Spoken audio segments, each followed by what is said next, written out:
স্বাগত দীপ্ত সংবাদে, সঙ্গে আছি আমি মেহনাজ মুন্নি।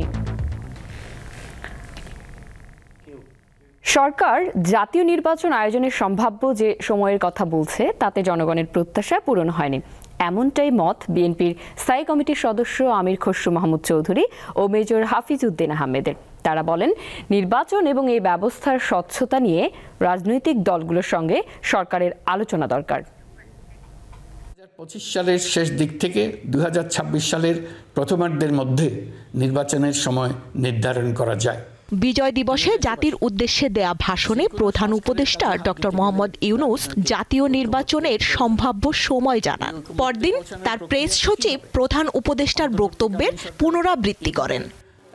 2026-এর জুনের 30 তারিখের কয়েকটি দল সরকারের বক্তব্যকে স্বাগত জানালেও বিএনপি বলছে আরও আগেই নির্বাচন করা সম্ভব।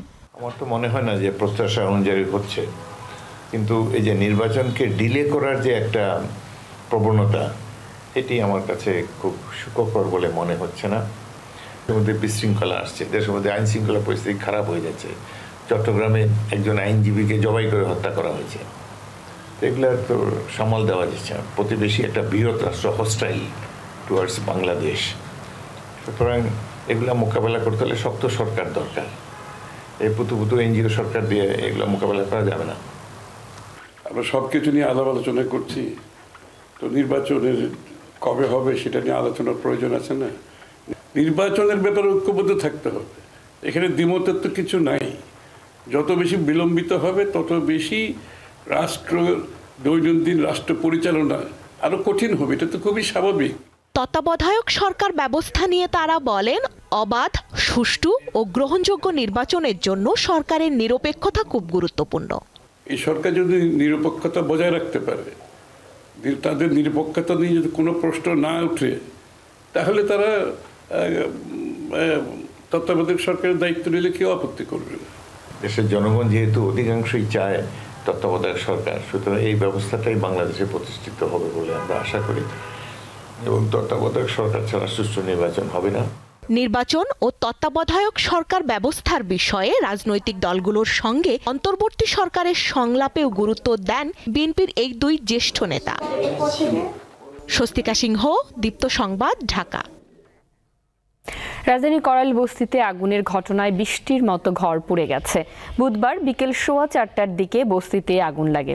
ফায়ার সার্ভিসের 7টি ইউনিট প্রায় 1 ঘন্টার চেষ্টায় আগুন নিয়ন্ত্রণে আনে। মুহূর্তের মধ্যে আগুন আশেপাশে ছড়িয়ে পড়ে। ফায়ার সার্ভিস আগুনের সূত্রপাত সম্পর্কে তাৎক্ষণিক কিছু জানাতে পারেনি। আগুনে ক্ষতিগ্রস্ত 150 পরিবারকে কম্বল ও শুকনো খাবার দিয়েছে ঢাকা জেলা প্রশাসন।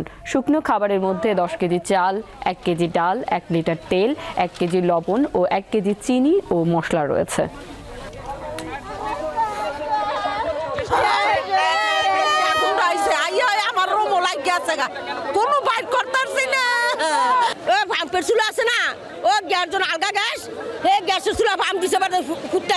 আমরা 5:12 আগুন সম্পূর্ণ নিয়ন্ত্রণ করতে সক্ষম হয়েছি এবং 6:18 আমাদের আগুন সম্পূর্ণ নির্বাপন হয়। উক্ত আগুনে কোনো আহত বা নিহত হয়নি। আসলে প্রায় 15-20টার মতন ঘর পোড়া গিয়েছে। তো কী কারণে আগুন লেগেছে এটা এখন আমরা আইডেন্টিফাই করে নিই, আমরা হয়তো তদন্ত সাহেবকে বলতে পারি। সারা দেশে ঘন কুয়াশার সঙ্গে বইছে উত্তরের হিমেল হাওয়া। পঞ্চগড়ে সকাল 9টায় সর্বনিম্ন তাপমাত্রা 10.2 ডিগ্রি সেলসিয়াস রেকর্ড করেছে তেঁতুলিয়া আবহাওয়া অফিস। কনকনে ঠান্ডায় জনজীবনে ভোগান্তি বেড়েছে। বিপাকে পড়েছেন ছিন্নমূল ও নিম্ন আয়ের মানুষ। পটুয়াখালীতে সর্বনিম্ন তাপমাত্রা রেকর্ড করা হয়েছে 16.4 ডিগ্রি সেলসিয়াস। কুড়িগ্রামে কুয়াশা না থাকলেও কনকনে ঠান্ডায় অস্বস্তিতে রয়েছে মানুষজন। সকাল 6টায় জেলায় সর্বনিম্ন তাপমাত্রা 11.4 ডিগ্রি সেলসিয়াস রেকর্ড করেছে রাজারহাট আবহাওয়া অফিস। নওগাঁয় তাপমাত্রা 9 থেকে 15 ডিগ্রির মধ্যে উঠানামা করছে।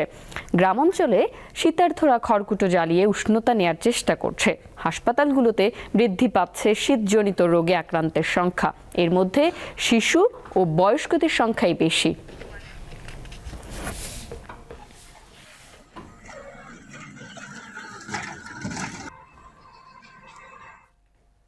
কন্যা সন্তানের বাবা হয়েছেন বৈষম্য বিরোধী ছাত্র আন্দোলনে নিহত মেহেদী হাসান রাব্বি।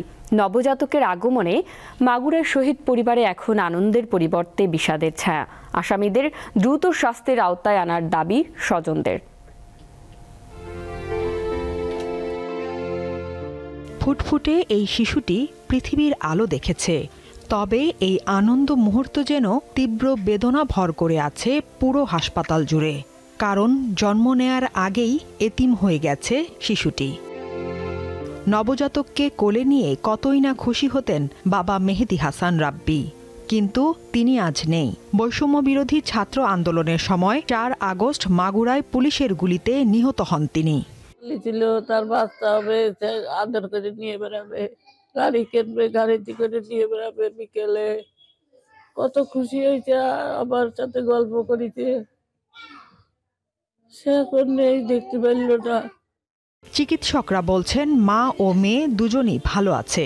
মৃত্যুর সময় রাব্বির স্ত্রী রুমি 6 মাসের অন্তঃসত্ত্বা ছিলেন। কি বিচার করবে, যেখানে পুলিশ প্রোটেকশন দিয়ে আমলিক দিয়ে আমার বড়রা মারাইছে। বিচার করলে 4 মাসে বিচার হয়ে যেত। একটা পুলিশও আমি দেখিনি যে আসামিদের বাড়ির পর আসছে। সরকার যদি বিচার করতে না পারে, সরকার আমার কাছে কৃতজ্ঞতা স্বীকার করুক যে আমি ব্যর্থ। তারপরে আমি আল্লাহর পর ছেড়ে দেবো, আল্লাহ পাক যেন আসামিদের বিচার করে। আসামিদের দ্রুত শাস্তির আওতায় আনার দাবি স্বজনদের। বিয়ে করছে মাত্র 4-5 মাসের মধ্যেই তার শাহাদাত বরণ করতে হয়েছে। সকলের কাছেই আমরা দোয়া প্রার্থনা করি যে আমার রাব্বির সন্তান আজ দুনিয়ার আলো দেখলো, তার জন্য সকলেই দোয়া করে। আওয়ামী লীগ সন্ত্রাসী লীগ, ছাত্রলীগ যেটাকে বলা হয়, তারা যেভাবে অতর্কিত গুলি বর্ষণ করছে, সেই গুলি বর্ষণে রাব্বিকে একদম টার্গেট করে গুলি করাটা হয়েছিল। আমি এর সুষ্ঠু বিচার আশা করি। মাগুরা জেলা ছাত্রদলের জ্যেষ্ঠ যুগ্ম সাধারণ সম্পাদক ছিলেন রাব্বি। তার মৃত্যুর পর 13 আগস্ট মাগুরা সদর থানায় হত্যা মামলা করেন নিহতের ভাই ইউনুস আলী। ওই মামলায় মাগুরা আওয়ামী লীগের 2 সাবেক সংসদ সদস্য, যুবলীগ ছাত্রলীগ নেতাসহ অজ্ঞাত 150 জনকে আসামি করা হয়েছে।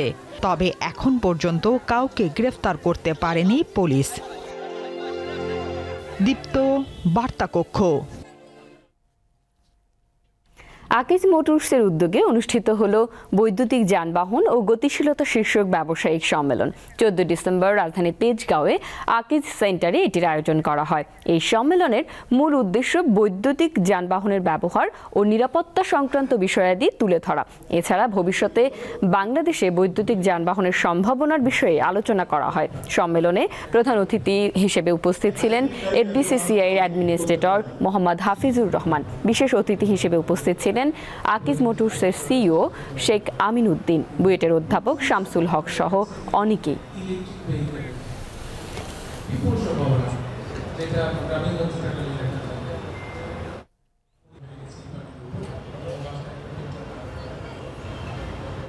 ভারতের মুম্বাই উপকূলে যাত্রীবাহী ফেরির সাথে নৌবাহিনীর একটি স্পিডবোট ধাক্কা খেয়ে অন্তত 13 জন নিহত হয়েছে। বুধবার গেটওয়ে অফ ইন্ডিয়া সংলগ্ন ফেরিঘাট থেকে এলিফ্যান্টা গুহা যাওয়ার সময় আরব সাগরে এই দুর্ঘটনা ঘটে। নিহতদের মধ্যে 3 জন নৌবাহিনীর সদস্য রয়েছেন। কর্মকর্তারা জানান শতাধিক মানুষকে উদ্ধার করা হয়েছে। ভারতীয় নৌবাহিনী জানিয়েছে ইঞ্জিনে ত্রুটির কারণে এই দুর্ঘটনা ঘটেছে। হতাহতদের পরিবারকে 5 লাখ রুপি করে আর্থিক সাহায্য দেয়া হবে বলে জানিয়েছেন মহারাষ্ট্রের মুখ্যমন্ত্রী। তিনি আরও জানান পুলিশ এবং নৌসেনা উভয়ই পৃথকভাবে এই ঘটনার তদন্ত করবে।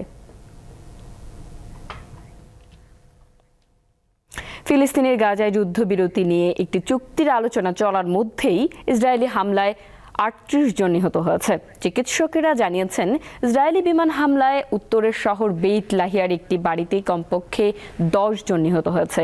গাজা সিটি, কেন্দ্রীয় অঞ্চলের নুসিরাত ক্যাম্প এবং মিশরের সীমান্তের কাছে রাফাতে পৃথক বিমান হামলায় 16 জন নিহত হয়েছে। উত্তর গাজার বেইত হানুনে বিমান হামলায় 4 জন নিহত হয়েছে। এদিকে মার্কিন যুক্তরাষ্ট্র আরব মধ্যস্থতাকারীদের সঙ্গে যোগ দিয়েছে। ইসরায়েলি একটি প্রতিনিধি দল বর্তমানে কাতারের রাজধানী দোহায় রয়েছে। ফিলিস্তিন 3 পর্যায়ের পরিকল্পনার রূপরেখা দিয়েছে, যার মাধ্যমে 45 দিনের মধ্যে গাজায় জিম্মি হওয়া বেসামরিকদের মুক্তি দেয়া হবে।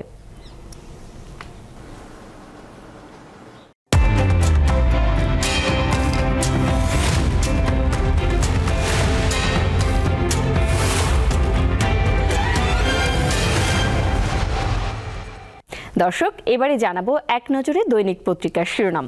আমার হাতে প্রথমে আছে দৈনিক প্রথম আলো।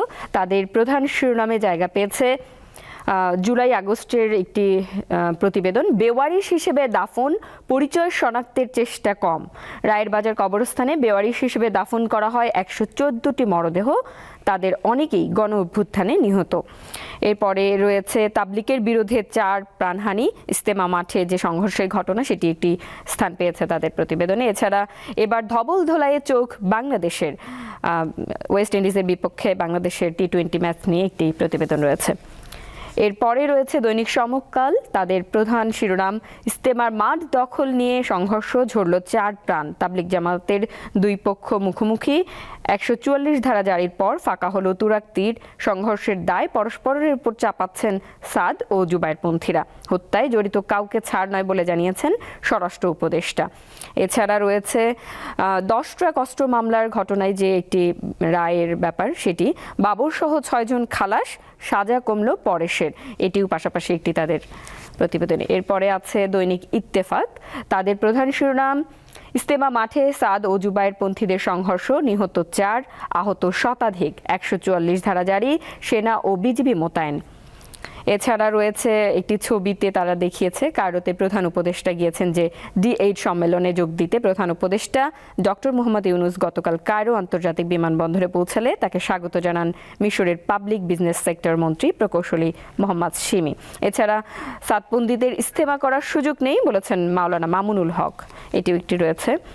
এছাড়া রয়েছে যুগান্তরে, দৈনিক যুগান্তরেও তাদের শিরোনাম, বাবর সহ 6 জন খালাস, পরেশের যাবজ্জীবন, এটি এবং পাশাপাশি তারা তাবলিগ জুবায়ের সাদপন্থীদের যে বিরোধ সেটিও রেখেছে। টঙ্গী ইস্তেমা মাঠে সংঘর্ষে নিহত 3, আহত শতাধিক। এরপরে রয়েছে দৈনিক কালের কণ্ঠ। কালের কণ্ঠের প্রধান শিরোনামে জায়গা পেয়েছে, কমিশনের প্রস্তাবে ফুসছে প্রশাসন, অর্থাৎ জনপ্রশাসন সংস্কার কমিশনের একটি প্রতিবেদন তারা তুলে ধরেছে। এছাড়া রয়েছে টানা সংকটে ধুঁকছে শিল্প, IMF এর শর্ত মানলে খেলাপি ঋণ 5 লাখ কোটি টাকা ছাড়াবে। দর্শক, এই ছিল দৈনিক পত্রিকার শিরোনামগুলো, দেখে নিলাম এক নজরে। দর্শক, এই ছিল এখনকার মতো। আমাদের পরবর্তী সংবাদ বেলা 12টায় দেখার আমন্ত্রণ রইল। এছাড়া তথ্য বিনোদনের নানা খবর পেতে যুক্ত থাকুন ডিজিটাল প্ল্যাটফর্মগুলোতে।